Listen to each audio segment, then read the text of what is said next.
Bonjour, bienvenue dans cette expression internetique que je vais mettre sur le site être-humain.net. C'est une émission de Que vivent nos relations TV. Voilà pour le cadre technique. Et aujourd'hui, je vais parler de la position victimaire ou du complexe de la victime. On peut aussi parler du syndrome de la victime, mais le syndrome c'est plus physique. Donc complexe c'est sûrement mieux adapté. J'ai fait une vidéo très sœur de celle-ci que j'ai publiée juste avant sur le complexe du sauveur. Et donc là on est dans quelque chose de très différent, le complexe de la victime. Mais ce qu'il y a de similaire, c'est que, comme je l'ai expliqué avant, j'ai pas voulu mettre ça dans la série des vidéos que j'adresse aux victimes des manipulations. Pourtant, dans les techniques de manipulation, la position de victime est très utilisée, c'en est une. Mais on n'est pas dans le complexe de la victime. C'est exactement la même logique que si vous êtes allé voir ou si vous avez déjà vu la vidéo sur le complexe du sauveur. C'est-à-dire que oui, il y a de la manipulation dans le complexe de la victime, mais pas seulement. Et donc il y a des personnes qui peuvent être dans quelque chose d'absolument non manipulateur aussi, dans ce syndrome-là, ou dans ce complexe-là. Et donc si je fais une frontière, je vais faire la même démarche que la vidéo précédente, si je fais une frontière entre ce que je vais considérer personnellement comme des comportements manipulateurs ici, et ici des comportements qui ne sont pas manipulateurs, ce que j'appelle le syndrome de la victime, il va être à cheval entre les deux frontières. Donc voilà pourquoi je ne voulais pas mettre cette vidéo dans la série des vidéos qui concernent les manipulateurs ou les manipulations. Donc c'est quelque chose d'indépendant, d'un peu distinct, c'est un autre axe des choses. Alors, le complexe de la victime, c'est simplement, c'est pas simple à décrire parce que, surtout quand on y est dedans, quand on est pris dedans, c'est quelque chose qui a l'air d'être juste normal. C'est quelque chose qui peut se justifier très facilement, de manière très pertinente. C'est un peu le problème des complexes. Les complexes ont toujours des rationalisations très efficaces. C'est-à-dire qu'on peut défendre absolument la position de victime, surtout selon certaines vies qu'on a. Si on a une vie où on a été victime objectivement, entre guillemets, en tout cas qu'on a subi des violences, des injustices, voilà, ça peut être objectif. Donc c'est indéniable ça. Donc à ce moment-là on peut toujours ramener les choses à ça. Donc c'est ça qui n'est pas évident. Moi mon but c'est absolument pas d'avoir une morale à propos de cette position. C'est d'essayer de montrer à quel point c'est très créateur de souffrance et surtout très créateur de fixité dans la vie. C'est-à-dire que aussi bien quand on est dans le complexe du sauveur, vous irez voir la vidéo précédente, on va être figé dans ce rôle et on n'avance pas en fait dans la vie. On ne crée pas notre vie parce qu'on va passer notre vie à sauver les autres, alors que en général c'est parce qu'on n'a même pas su solutionner les choses pour nous-mêmes, ou même quand on a su les solutionner pour nous-mêmes, ça veut dire qu'on continue à focaliser sur cette solution-là, qui est adaptée pour nous mais peut-être pas pour les autres. Et de la même manière, dans le complexe de la victime, on va rester la victime de quelque chose, soit d'un événement, soit surtout en général plutôt d'une logique. Et je vais essayer de le décrire de mon mieux, mais en conscience que c'est pas évident, parce que j'insiste, c'est davantage une façon de voir les choses qu'une problématique précise, voire objective. Je pourrais même dire ça, la position de la victime, donc la position victimaire, c'est vraiment, des fois on parle de pessimisme pour parler de ça. C'est une façon de voir toujours le verre à moitié vide et de s'en plaindre surtout. Donc que dire de ça? On pourrait dire les gens ont bien le droit de le voir à moitié vide. Il y en a bien qui le voient à moitié plein. Donc il y a toujours une manière entre les deux, parce qu'on fait comme s'il n'y a que deux mondes, ceux qui voient à moitié vide, ceux qui voient à moitié plein. Non, il y a aussi ceux qui disent le verre contient tant d'eau. Pas obligé de le relativiser à quelque chose. Le verre contient tant d'eau. Voilà, simple. Ça c'est les faits, ça c'est le réalisme. L'optimisme c'est oh il est à moitié plein, on va pouvoir se régaler. L'optimisme c'est oh, il est à moitié vide, ça craint, bientôt on n'en aura plus. Ça c'est quand on utilise la vie pour alimenter certains états intérieurs. Alors que ce que je vais appeler le réalisme, sans le prôner spécialement, hein, c'est un rapport juste au monde, c'est-à-dire un rapport au monde tel qu'il est. Et là-dedans, je vais voir qu'est-ce que je fais avec cette situation telle qu'elle est. Je ne cherche pas à ce que cette situation me mette dans un état intérieur, je cherche à être en rapport avec la situation, à construire quelque chose avec la situation. Donc je suis en interaction davantage avec le monde. Alors que l'optimiste qui a besoin d'optimisme ou le pessimiste qui a besoin de pessimisme, il a surtout besoin de se réparer dedans. Et il utilise ce qui y arrive pour se réparer. Pendant ce temps-là, il n'avance pas avec ce qui arrive. Vous voyez ? C'est comme si vous faites un voyage, mais vous ne faites pas le voyage pour découvrir le pays où vous allez, les gens où vous allez, la flore et la faune où vous allez. Vous faites ce voyage pour vous sentir bien ou pour fuir un problème. Donc il y a des gens qui ne vivent que pour se sentir bien ou pour fuir un problème. Ils ne vivent pas pour découvrir la vie. Donc c'est le problème principal du syndrome de la victime. Vous voyez que c'est assez arbitraire aussi comme point de vue. Donc bon, vous voyez, hein, si ça vous aide, ça vous aide. Si ce que moi j'appelle position de victime, vous l'appelez autrement et ça vous convient tout à fait, surtout ne vous intéressez pas trop à ce que je raconte. Hein. Intéressez-vous à ce que je raconte si vous pensez que ça peut vous être utile à quelque chose. C'est ça ma démarche. Donc la position de victime, c'est en fait une façon de voir le monde en regardant quelles sont les causes dont je suis victime. Vous voyez, c'est plus un parti pris, il n'y a rien de faux là-dedans. C'est pas une erreur, c'est un parti pris. Donc si je suis toujours victime de quelque chose. Vous voyez, là je pourrais dire, on est en décembre, il fait quoi ? Il fait 10 degrés là. Si j'étais à Marrakech, ça serait autre chose. Hein. Donc je suis victime de l'endroit où je suis né. Voilà, et donc c'est nul, j'ai pas de chance. Je suis né en France, ça craint. Et pourquoi pas ? Je peux. Donc il y a toujours, vous comprenez aussi ça, hein, il y a toujours, quoi qu'il vous arrive, il y a toujours possibilité de trouver une cause dont vous êtes la victime. Donc ce processus, c'est un processus mental et qui a toujours raison. C'est vrai que si j'étais pas né en France mais à Marrakech, là maintenant je subirais pas la même température. C'est un fait. Je pourrais très bien me plaindre de ça. Pourquoi pas ? Ça a des conséquences. Je pourrais faire le contraire, hein, me dire oh, j'ai de la chance, je suis pas né en Antarctique, il se pèle vachement en ce moment. Pareil, donc je suis très positif, je suis content, je suis né en France. Donc pareil, là je cherche à me positiver, je fais la démarche complètement contraire. Bon, celle-ci je vais pas trop en parler parce que je pense qu'elle est pas déplaisante, mais elle contient quelque part la même problématique, c'est-à-dire pendant ce temps-là je suis pas en rapport avec voilà. Moi là j'ai décidé de faire des vidéos par exemple, je m'en fous un peu de la température. Je décide de créer quelque chose, de m'exprimer, d'apporter quelque chose à la société, ça vaut ce que ça vaut. Mais en fait le résultat c'est que je m'en fous de est-ce que je suis victime ou est-ce que j'ai de la chance. Ça ne m'intéresse pas. Ça ne m'intéresse pas ni d'être optimiste ni d'être pessimiste. Ça ne m'intéresse pas. Ce qui m'intéresse c'est je fais quoi ? Qu'est-ce que je crée ? Je suis créateur de quoi maintenant ? J'utilise quoi ? Comment ma puissance ? J'en fais quoi ? C'est ça les questions moi qui m'intéressent. Donc la victime va toujours être orientée à chercher, j'insiste, la cause de laquelle elle est victime. Et elle va toujours trouver.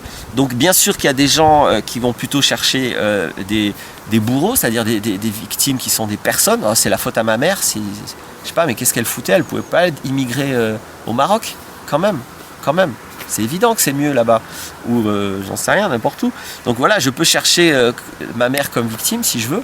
Donc je peux toujours orienter cette démarche mentale de sélectionner une cause dont je suis victime. Je peux l'orienter en fonction de tas de choses très très diverses. Donc des gens vont s'orienter événements, des gens vont s'orienter culture. Donc ça va donner du racisme. Hein, c'est toujours la faute à tels envahisseurs. Des gens vont s'orienter idéologie. Donc c'est toujours la faute à ceux qui ne sont pas de ma religion ou ceux qui ne sont pas de mon truc politique. Donc voilà, je peux toujours trouver des coupables, des bourreaux, que ce soit des événements, des gens, etc. Donc c'est ça la position de victime. J'ai pas tant à dire que c'est un problème, c'est pas un problème, c'est un choix de vie, c'est une façon d'utiliser notre mental. L'intéressant, c'est d'avoir conscience des conséquences de ça et de voir que l'alternative possible, c'est de regarder, encore une fois, mon pouvoir, d'évaluer une situation et de voir qu'est-ce que je peux en faire. Et donc c'est surtout de prendre mes responsabilités. Donc les personnes qui se trouvent dans une complexe de la victime et qui ont envie d'en sortir, les personnes qui vont râler beaucoup dans la journée aussi, c'est des gens qui vont râler beaucoup, il n'y a toujours rien qui va, il y a toujours des problèmes. Et donc c'est solutionné intégralement à partir du moment où je prends la responsabilité. Je ne m'occupe même plus des causes dont je suis victime, parce que oui, c'est vrai, hein, elles existent, ok, mais je vois que ça ne m'apporte rien de m'occuper de ça. Je peux m'occuper d'autre chose en fait. La vie à chaque instant offre tellement de richesses que c'est moi qui suis responsable de ce dont je m'occupe. Donc je peux m'occuper des causes dont je suis victime, je peux m'occuper de la situation de la manière un peu neutre pour voir comment j'en fais quelque chose. Hein, y a l'autre qui chantait un matin est une argile au creux de tes mains. Donc c'est ça, c'est juste une argile. Donc soit vous râlez à propos de l'argile, soit vous dites ouais, j'ai beaucoup de chance, soit vous faites quelque chose avec l'argile. C'est un peu les trois positions. Et j'insiste, les deux positions extrêmes, qu'elles soient positives ou négatives et positives, elles vont permettre de se sentir bien ou de rester dans la conviction que vraiment on n'a pas de chance et qu'on est une victime de la vie. Et la position intermédiaire, elle est créatrice. Donc c'est ça la différence. Donc l'alternative de la position victime, c'est la responsabilité. C'est-à-dire je prends mes responsabilités. Qu'est-ce que je fais? Ok, là quelqu'un vient de me faire un sale coup, c'est totalement injuste. Qu'est-ce que je fais de ça? Est-ce que j'ai une création possible? Est-ce que j'ai une position possible? Est-ce que je construis ma vie à partir de ça? Ou est-ce que je suis victime de ça? Être victime, ça a des avantages, hein, parce que ça justifie aussi pourquoi votre vie est un échec si je suis un peu grossier avec l'approche. Donc c'est toujours intéressant parce que c'est la faute aux autres, donc c'est pas la vôtre. Mais c'est à peu près le seul avantage. Et ça permet aussi de répondre à la peur d'échouer. Donc souvent les personnes qui ont peur d'échouer vont être dans des positions victimaires parce que ça leur donne une excuse pour pas essayer. Parce que si elles essayaient et qu'elles retombaient dans un échec, ce serait trop dur pour ces personnes qui ont en général un passé lourd à l'égard des échecs ou à l'égard de la dévalorisation, etc. Donc quand c'est un enjeu pour la personne de surtout éviter d'échouer, elle peut se morfondre dans la position de victimaire parce que ça lui permet de ne pas se confronter au problème et de ne pas risquer d'être dans cette douleur terrible de devoir échouer. Donc je ne vais pas pouvoir dans tous les cas décrire l'ensemble à la fois des causes des positions victimaires, il y en a plusieurs, j'ai décrit un peu l'essentiel de la démarche, ni tous les comportements précis que ça implique. J'espère quand même que c'est clair, de toute façon voilà, il est possible de ne jamais être victime de quoi que ce soit, sauf à un instant donné.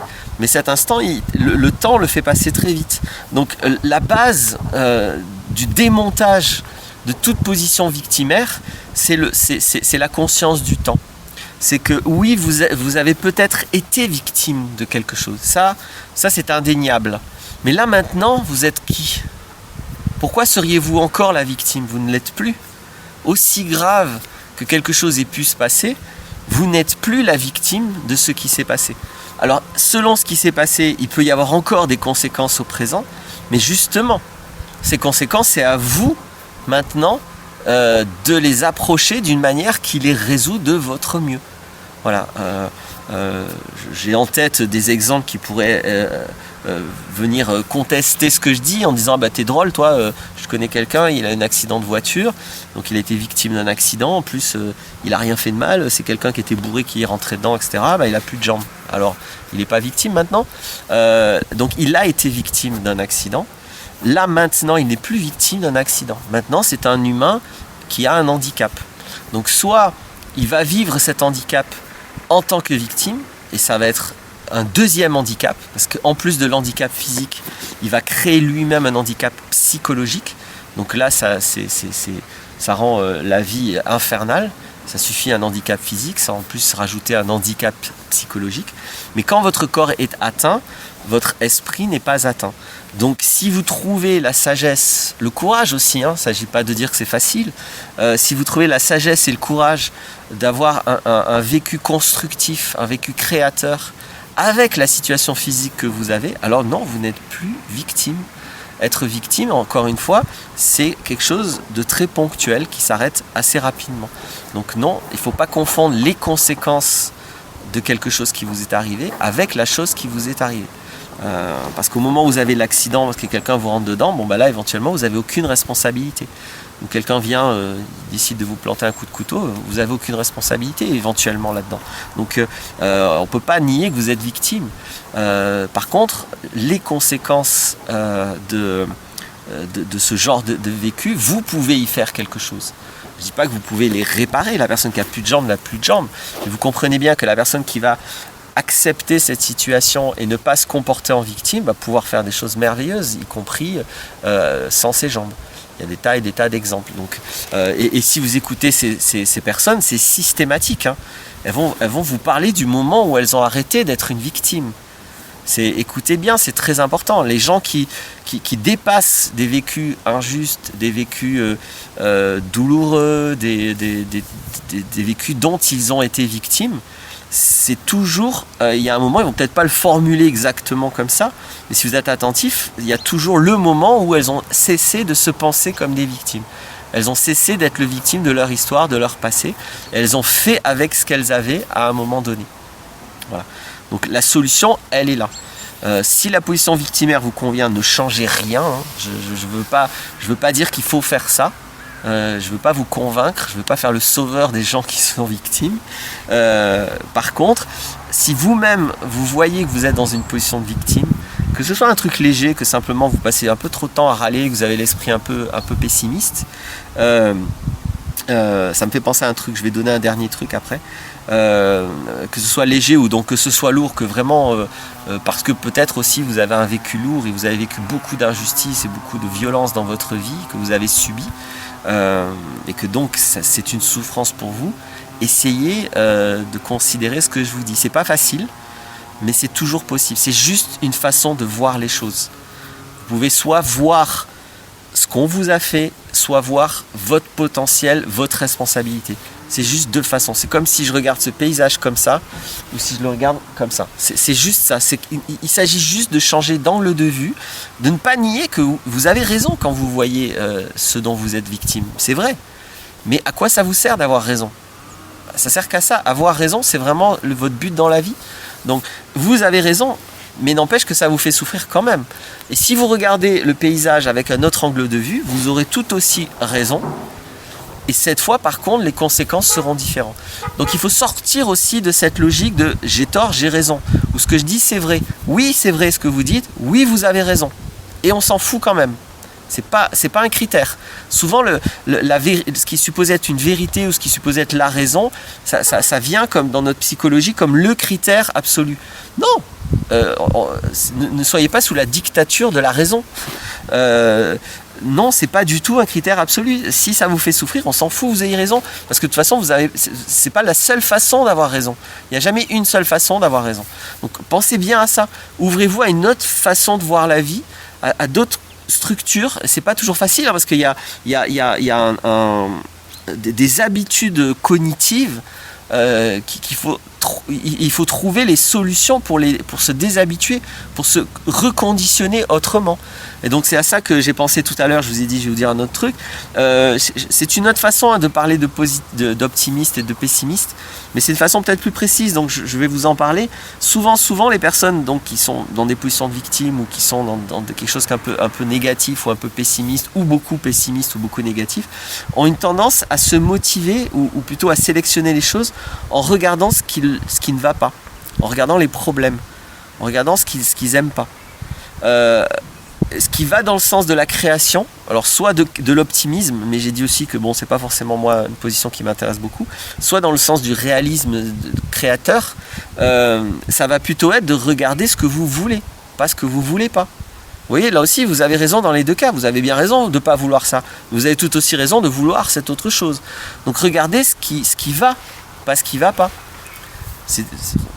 Et je vous dis pas regardez le verre à moitié vide, regardez qu'il y a de l'eau dans le verre. Pardon, je vous dis pas de regarder le verre à moitié plein, d'être positif et optimiste. Je vous dis regardez qu'il y a de l'eau dans le verre et vous en faites quoi? Vous le buvez, vous le jetez sur quelqu'un pour rigoler, vous faites de la peinture avec.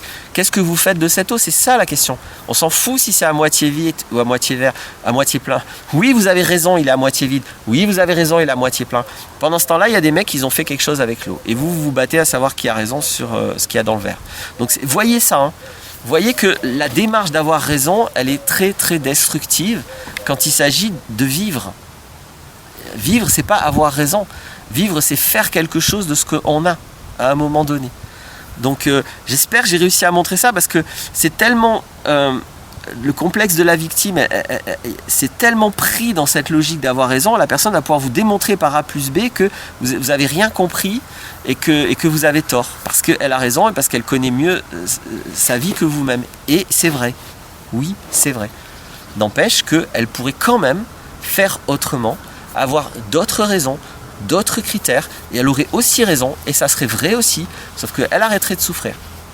Donc voilà la logique que je voulais proposer, la solution j'espère que je veux proposer à ceux que cette solution intéresserait. Voilà.